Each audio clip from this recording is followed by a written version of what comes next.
بسم اللہ الرحمن الرحیم۔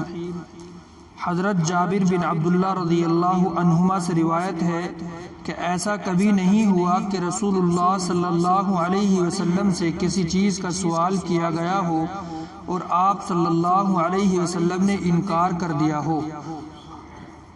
فائدہ: مطلب یہ ہے کہ آپ صلی اللہ علیہ وسلم کسی بھی حالت میں سائل یعنی سوال کرنے والے کے سامنے اپنی زبان پر صاف انکار کا لفظ نہیں لاتے تھے۔ اگر آپ کے پاس کچھ ہوتا تو فوراً عنایت فرما دیتے، اور اگر دینے والے کے لیے کچھ نہ ہوتا تو وعدہ فرما لیتے، یا خاموشی اختیار کر لیتے، یا مناسب الفاظ میں عذر فرما دیتے، یا دعائیہ جملے ارشاد فرما دیتے۔ حضرت ابو موسیٰ اشعری رضی اللہ عنہ سے روایت ہے کہ نبی کریم صلی اللہ علیہ وسلم نے ارشاد فرمایا: بھوکے کو کھانا کھلاؤ، بیمار کی عیادت کرو، اور ناحق قیدی کو رہائی دلانے کی کوشش کرو۔ حضرت ابو ہریرہ رضی اللہ عنہ سے روایت ہے کہ رسول اللہ صلی اللہ علیہ وسلم نے ارشاد فرمایا: اللہ تعالیٰ قیامت کے دن فرمائیں گے، آدم کے بیٹے، میں بیمار ہوا، تم نے میری عیادت نہیں کی۔ بندہ عرض کرے گا: اے میرے رب، میں کیسے آپ کی عیادت کرتا؟ آپ تو رب العالمین ہیں، بیمار ہونے کے عیب سے پاک ہیں۔ اللہ تعالیٰ فرمائیں گے: کیا تمہیں معلوم نہیں تھا کہ میرا فلاں بندہ بیمار تھا، تم نے اس کی عیادت نہ کی؟ کیا تمہیں معلوم نہیں تھا کہ تم اگر اس کی عیادت کرتے تو مجھے اس کے پاس پاتے؟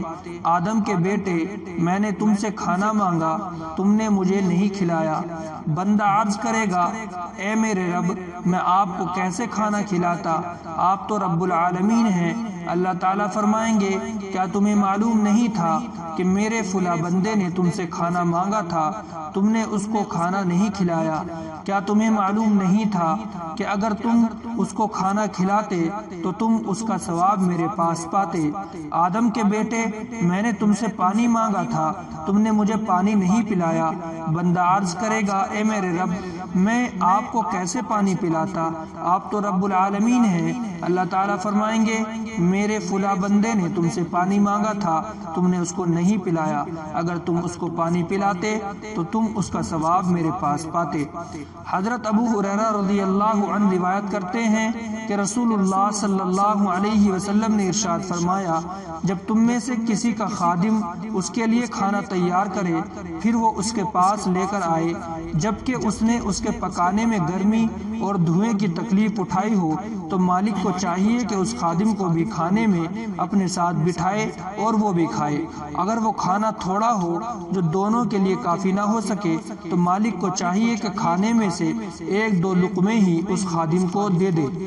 حضرت ابن عباس رضی اللہ عنہما فرماتے ہیں کہ میں نے رسول اللہ صلی اللہ علیہ وسلم کو یہ ارشاد فرماتے ہوئے سنا: جو مسلمان کسی مسلمان کو کپڑا پہناتا ہے تو جب تک پہننے والے کے بدن پر اس کپڑے کا ایک ٹکڑا بھی رہتا ہے، پہنانے والا اللہ تعالیٰ کی حفاظت میں رہتا ہے۔ حضرت حارثہ بن نعمان رضی اللہ عنہ روایت کرتے ہیں کہ رسول اللہ صلی اللہ علیہ وسلم نے ارشاد فرمایا: مسکین کو اپنے ہاتھ سے دینا بری موت سے بچاتا ہے۔ حضرت حارثہ بن نعمان رضی اللہ عنہ روایت کرتے ہیں کہ رسول اللہ صلی اللہ علیہ وسلم نے ارشاد فرمایا: مسکین کو اپنے ہاتھ سے دینا بری موت سے بچاتا ہے۔